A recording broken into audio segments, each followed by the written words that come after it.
Yo! Pag-usapan naman natin itong klaseng massage na to na hindi ka lang basta marirelax kundi deep relaxation pa ang magiging dulot sa'yo. As in, deep.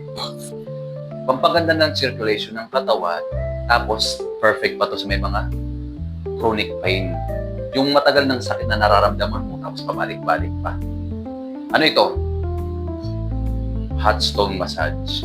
Gamit ang mainit na bato or basal sauce, ilalagay sa mga key points area ng katawan. Tapos pinamamassage din ito gamit ang oil. Malalim ang penetration ng hot stone kaya deep relaxation talaga ang mangyayari sa'yo. Kung hindi mo pa na-try yung hot stone, try mo. Huwag ibang bato ang tirahin mo, ito tirahin mo. I-follow mo lang ako para sa iba pang mga information about sa massage. Hanggang sa muli, Zen.